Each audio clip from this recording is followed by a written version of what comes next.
So it is my pleasure to welcome back to the show Sabrina Salvati, better known as Sabby Sabs of Revolutionary Blackout Network. Sabrina, thanks for taking the time as always.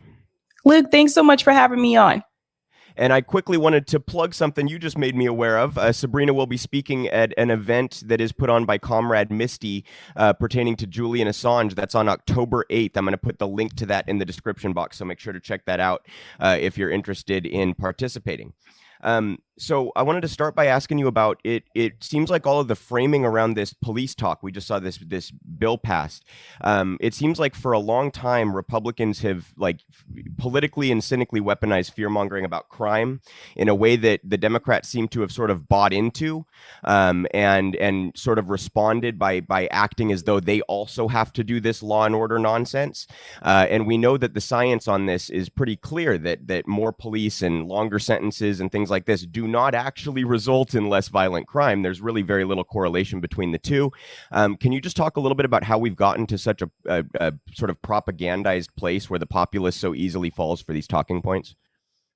Yes, so I like to point back to the George Floyd protest. I think that the amount of people that came out for that protest across the world, I think really said something to those of the politicians that are in DC. I think they said to themselves, like, well, we never want to let something like that happen again, where it's that many people out there fighting against the police state. And so the response to that has been, instead of defunding the police, which is what we were asking them to do, the response has been to fund the police. So what they want to do is they want to give the police more money so they can put more police officers out on the field to prevent some type of uprising like that happening again, or something in the future in relation to the economy. A lot of people are frustrated right now, especially with the inflation. Also, there's still issues that people are dealing with the pandemic, depending on which state you live in and how that was handled. So I really believe that their biggest fear is that people are going to rise up like that again. So they're trying to militarize the police state even more. They're trying to increase the number of officers to prevent that type of uprising from happening. And we know from statistics that police actually don't really solve crime. It's 0.02% crime that police officers solve. So adding more police officers and giving them more money has not deterred crime. If that were the case, we would see the crime decrease in places like New York City, Los Angeles, Baltimore, etc. It is not. I would always point back to the root issue of crime. I always tell people I believe that most crime is poverty driven. So if you can fix the poverty issue, which they have the money to do this, if they fix the poverty issue, then you will see a drop in crime. And I'd like to compare us to other countries that don't have this issue. If you look at a country like Norway, if you look at a country like even a country like Germany, they don't have the crime rates that we have because they don't have the same levels of poverty that we have in the United States. And I think that's important to remember when you're looking at these other countries that have healthcare for everyone, that have free college, that actually look out for the community and not corporations per se. Those countries tend to have less crime and they also tend to have less poverty. So I think we need to look at the correlation between the two. Yeah, and I'm also interested in, it seems like we only focus on certain types of crime. We completely ignore wage theft. We ignore, corporate malfeasance. We ignore illegal dumping of chemicals and things like that. We obviously ignore crimes committed by police, brutality and asset forfeiture and things like this. Can you talk about why it is that we're so fixated on only the kinds of crime that seem to be politically expedient for the establishment? I think because if you look at crimes like environmental crime, healthcare, there have been healthcare crimes, a lot of these white collar crimes, then I would actually implement some of those politicians in DC. We've seen this happen before with people like Bill Clinton and Hillary Clinton, if you want to look at Whitewater. So they are connected to donors that sometimes are complicit in those crimes. So then you would have to point to them.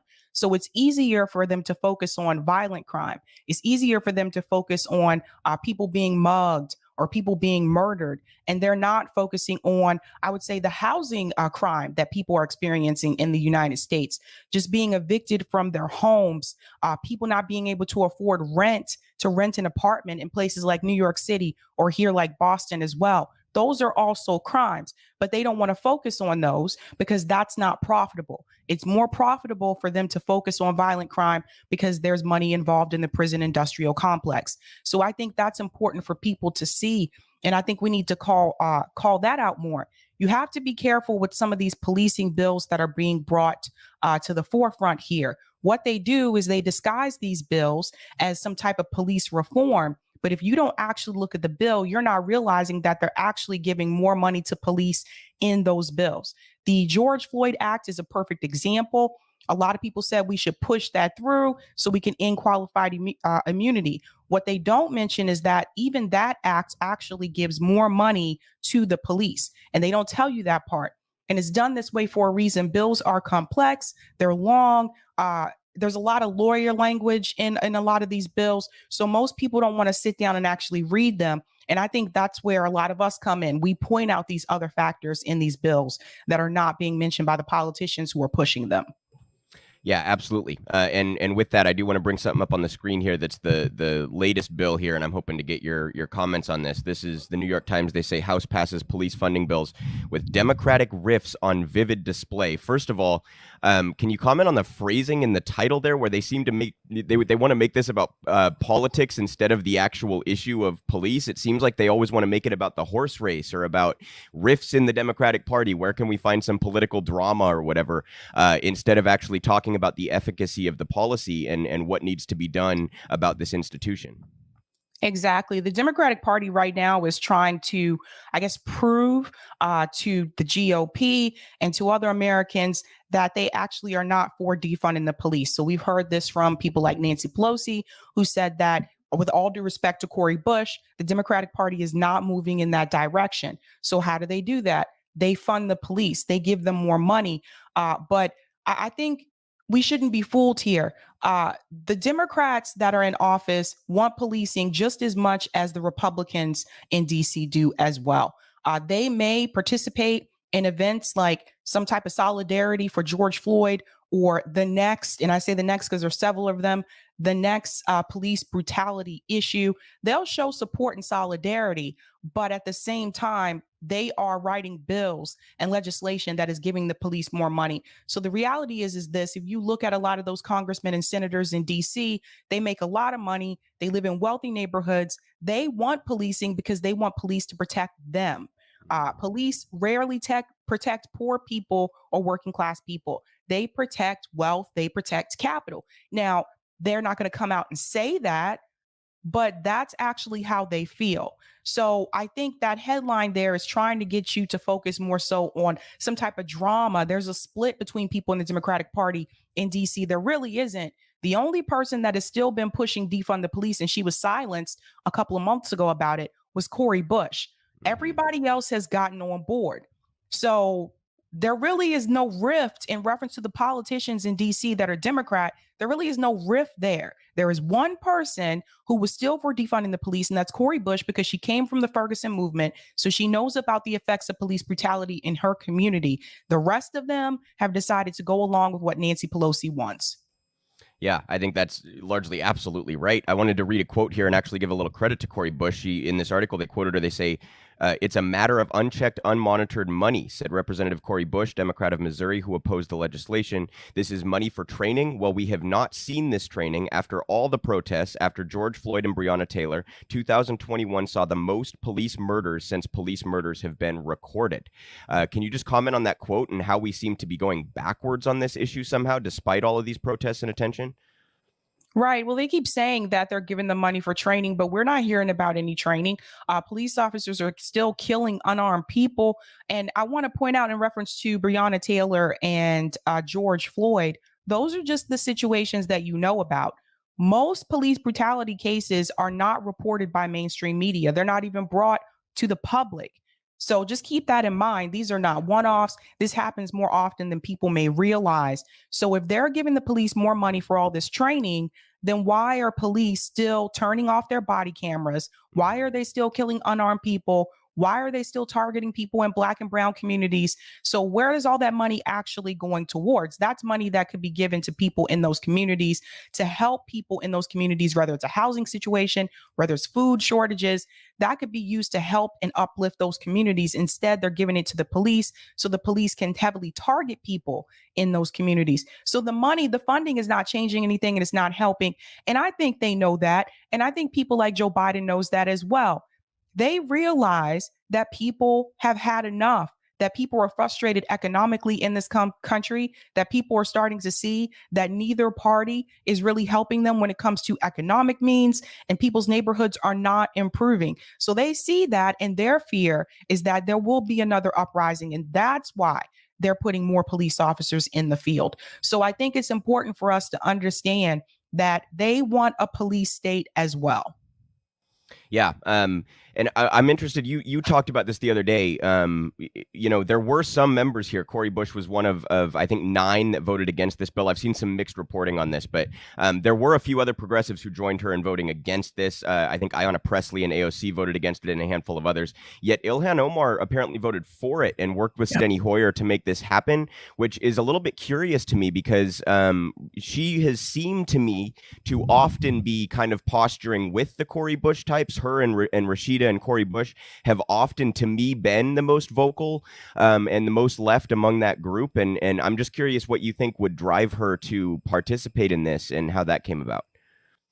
I think that Ilhan Omar is looking at her political career right now. She was endorsed by Nancy Pelosi for her reelection. That was a big red flag to me. So that right there let me know what direction she was going to go in. It's really embarrassing that someone like her, who lives in Minneapolis, that's her city, the same city where George Floyd was murdered. The fact that she would even push forward something like this tells you everything about Ilhan Omar and how much she actually cares about people in that community. I want to remind people that she barely won her primary this time around. So she knows that it's probably best for her to go along with Nancy Pelosi if she wants to have a political career. In reference to Cori Bush and Ayanna Pressley, I'm not surprised by their votes. Now, again, Cori Bush's district was heavily affected during the Ferguson riots. Well, I guess I want to call them riots, but during the Ferguson protests, heavily affected. She was a part of that. Ayanna Pressley, I used to live in her district. She's another one where policing has been a huge issue in her district. So it makes sense to me that they will respond that way because they're speaking for the people in their district. So I do give them kudos for doing that. AOC, I don't know what her deal is. You never know which way she's going to blow. She just blows with the wind. So who knows? For her, I just see it a lot of this as performative. But Ilhan Omar, and I called her out about this recently, that's someone people need to keep their eye on because I feel like she kind of flies under the radar a little bit. AOC is the one that gets a lot of the attention.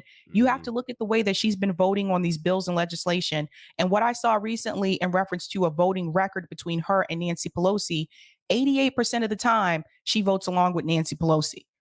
So that's the direction that is going in. And it's not just her. You look at someone like Amy Klobuchar, also, again, from Minnesota. She also has heavily funded the police, has approved of it, and she's taken donations from police in Minnesota. So after everything that's happened with George Floyd, the people who should be pushing back against this because it was their state or their district are not. So I hope people are paying attention to this. Yeah, and not that any other officer would necessarily have done differently, but Klobuchar actually has pretty direct blood on her hands with Floyd because she was the attorney general when Chauvin was involved in another police shooting and declined to push forward with any charges against him or his colleagues that participated in that shooting. I'm curious. So Minneapolis happens to be one of the first departments to have taken up the Obama reforms, the suggested reforms from the Obama administration, like a decade ago, and then it became pretty clear with Floyd and others, as well as the response to the protests following George Floyd's death, that Minneapolis PD had not really changed at all. What's your take on this notion that we can somehow fund changes, like give money to police and somehow expect things to get better because we're saying, well, you should do better training or you should wear body cameras or what have you? I think that money is wasted.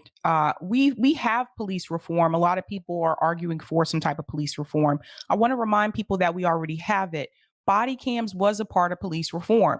What do? They turn the body cameras off. There have been implemented trainings or increased trainings for police officers. That still isn't changing the behavior. If they really wanted to change the system, why aren't they ending qualified immunity? Because they don't really want to change the system. That's important for people to pay close attention to. Police officers are still not being held accountable as long as you still have qualified immunity. So until they take that away, nothing in this policing system is actually going to be reformed. And if they really wanted to reform the police system, they would take that away. So they're just playing into the hands of the public. They're pretending like they care about an issue that they don't really care that much about. They're saying what they need to say to hopes that they can still get elected. They're pandering to their base, but behind the scenes, they're actually not implementing any type of real change. And I think that we have to pay close attention to the way that people are voting. We have to pay close attention to these bills, these policing bills that are being brought forward, and who is sponsoring them and who is leading them. So I think Ilhan Omar at this point, she's very suspect to me, and I think people need to pay closer attention to her. Yeah, I completely agree. And I'm curious what do you think prevents people who purport to be on the left from pushing harder on this issue? Do you think it is the polling that suggests defunding is an unpopular slogan? I mean, do you think it's the political winds that seem to prevent people in the progressive camp from pushing back more robustly on this narrative and this issue? Absolutely. When defund was more popular, you noticed a lot of the political commentators on the left were on board with it. TYT was one of them. The moment it started to decrease in popularity, they changed their position on defunding the police. And I think that really says something about left media. Do they really care about these issues, or do they only care and support those issues when they are popular? If they're only going to support it when it's popular, that's not really progressive. You're just going with the way that the wind blows. So that's a problem. And thank you for calling that out, because we've been talking about this before over at RBN as well. In reference to policing, how many people are still covering policing stories after George Floyd? Yeah. How many people talked about what happened to Amir Locke? Like these incidents have not ended. It's not over. Why would you only talk about it when it's mainstream national news? Why are you not covering all these other police brutality cases? So that says something to me about left independent media. I think that's where those of us at RBN come in to fill that gap, because we've noticed that when it comes to a lot of the issues that affect the Black community, that affect working class people, they only seem to want to talk about it when it's a popular issue. As the moment that it's not trending or it's not popular, they don't want to speak about it. And I think that's very suspect.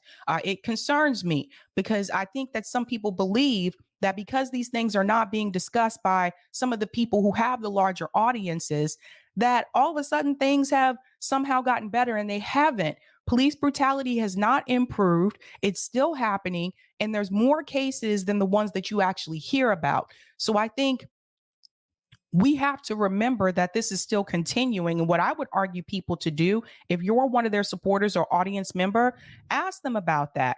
Ask them why they're not covering these policing stories anymore. Ask them why they're not talking about police brutality anymore. Ask them where they stand on defunding the police, because this is still a problem. And it was just really interesting to me how quickly people were able to flip once they realized it wasn't popular anymore. So is that progressive? I don't think so. Is that left? I don't think so. You're just basically going along with mainstream at that point. So then what's the point of left media if you're just going to go along with mainstream? Yeah, and an even more cynical take is that when a story is big enough, people are chasing clicks by covering it, right? Yep. And refusing to cover it when it's not big enough to garner any positive attention for them. And just for the record, I do a weekly show. I sometimes have to pick between police brutality cases. You know, these happen all the time. It's not like there's some lack of stories that you can pick from to cover here. There's usually multiple per week that I sit down and say, okay, I'm going to cover 2 or 3 of these. It happens all the time. We kill roughly 3 people a day in this country. Our police do. It comes out to 1,000 to 1,200 a year, and we're on pace to be right on that pace this year as well.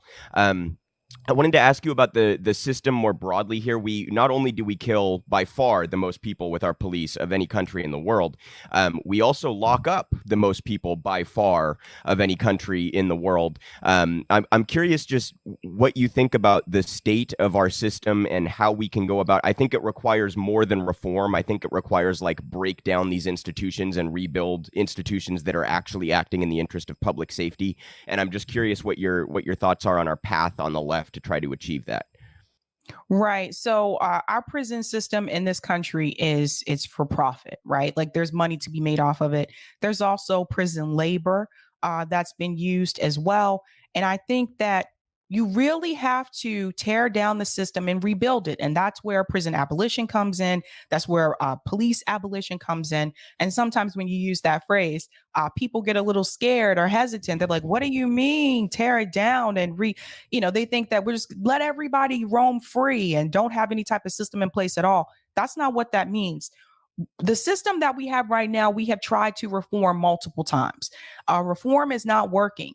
So, what we need to do is we need to dismantle the system that we have and we need to build a new one. The prison system that we have in this country does not rehabilitate prisoners, there's no rehabilitation. So, they get out, those who are released, they get out of prison, they're back into society, or who knows how long they've been locked up in prison, but they're back into society where they have to reacclimate to the world again. They have to find a job. That's going to be a big struggle because they now have a record. And a lot of companies don't want to hire someone that has a criminal record. So then they have to go through that. This is how some people end up right back in the prison system because they can't find a job and they end up going back to crime again just to be able to eat, just to be able to live. So I think that we need to actually have a rehabilitation system, which we do not have. We don't have a program like what Norway has, where the prisoners are actually rehabilitated, where they're actually given some type of responsibilities, where the prisoners actually have access to their rooms. They have a key, they can come and go into their room. It's a very different system, and they are less likely to be repeat offenders. So, why are we not trying to rehabilitate these prisoners so that they don't end up back in prison? And I really do believe part of it is because it is a profit system here in the United States. There's a lot of money to be made off of it. It's also an excuse to have more people on the police force, to give the police more money because you need to arrest people. And then I look at simple things like marijuana. Just legalize marijuana federally already. There's too many people still getting locked up over that.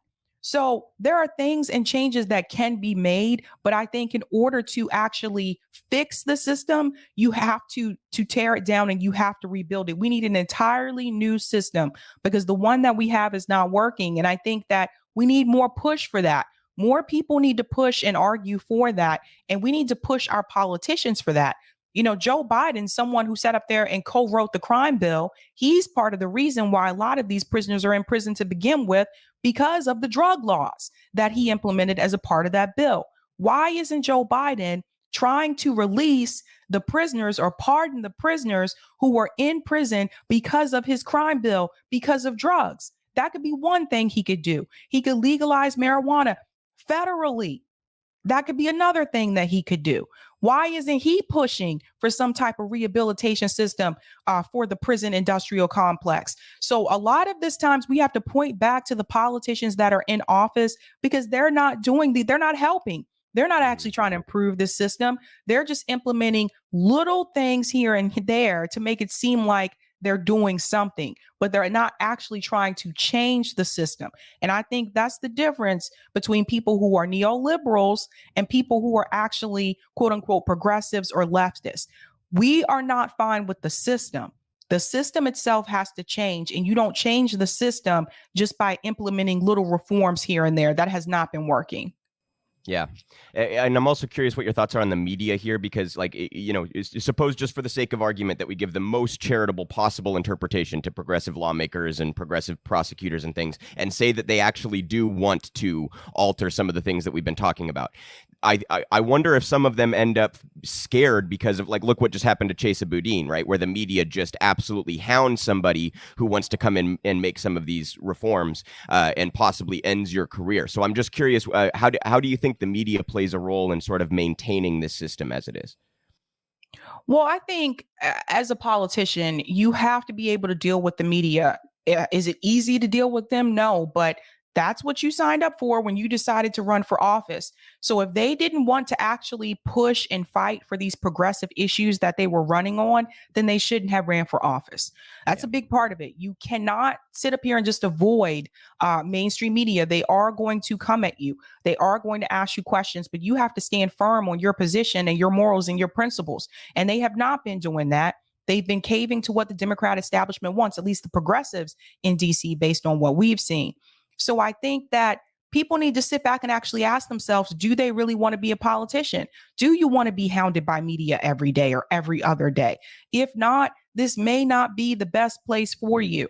Maybe if you want to do something politically, maybe it might be better for you to do local politics. I actually argue that someone like Cori Bush would have been more effective if she would have been a local politician instead of going to Congress, because she actually would have been able to help the people in her community a lot more if she stayed local. Once you go into DC, now you have to play party politics with people like Nancy Pelosi and people like Chuck Schumer who are not going to go your way. You're going to bend to their way. That's what's going to happen with the progressives in DC, and that's what we've seen happen. So I think that if you can handle the media scrutiny, then don't run for office. Don't be a politician. Yeah, I think that's a totally fair take. That it comes with the territory. Sabrina, can you just remind the audience where they can find your work and your colleagues over at RBN? Absolutely. So you can find us on YouTube at Revolutionary Blackout Network. You can find me on YouTube at Sabby Sabs. I have my own show as well. You can also find us on Rumble and Rockfin. And yeah. Fantastic. I encourage everybody to go check out their work. Excellent organization, and Sabrina does a fantastic show. Go over to Sabby Sabs on YouTube and make sure you're subscribed there. Sabrina, thanks as always for taking the time. I really appreciate it. Thanks so much, Luke.